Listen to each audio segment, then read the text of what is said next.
Traffic signal মূলত তিন প্রকার। একটা হচ্ছে বাধ্যকতামূলক, সতর্কতামূলক এবং তথ্যমূলক।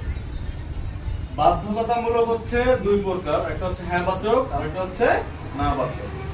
হ্যাঁবাচক নাবাচক যেগুলো সেগুলো হচ্ছে করা যাবে না, যেমন এখানে থাকে ইউটার্ন নেওয়া নিষেধ, হর্ন বাজানো নিষেধ, পার্কিং নিষেধ, থামানো নিষেধ, এগুলো হচ্ছে নাবাচক। আর হ্যাঁবাচক যেগুলো সেগুলো অবশ্যই আপনাকে করতে হবে, যেমন ডানে মোড়, বামে মোড়, গোল চত্বর, সামনে ওয়ান লেনে চলতে হবে, এগুলো হচ্ছে বৃত্তকার। আর যেগুলো হচ্ছে সতর্কতামূলক সেগুলো হচ্ছে ট্রায়াঙ্গল দেওয়া থাকবে ত্রিভুজ আকারে। সেগুলো হচ্ছে আপনাকে সতর্ক করবে কোথায় স্পিড ব্রেকার, কোথায় ইউটার্ন নিতে হবে, কোথায় চার রাস্তার সংযোগ সড়ক, কোথায় আঁকাবাঁকা রাস্তা, এগুলো হচ্ছে আপনাকে সতর্ক করে দিল। আর যেগুলো হচ্ছে তথ্যমূলক সেগুলো হচ্ছে আপনার চতুর্ভুজ আকারে থাকবে।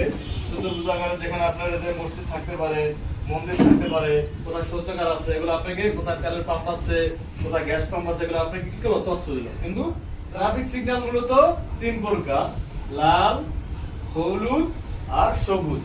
লাল দেখলে অবশ্যই আমাদের স্টপ, দাঁড়িয়ে যেতে হবে।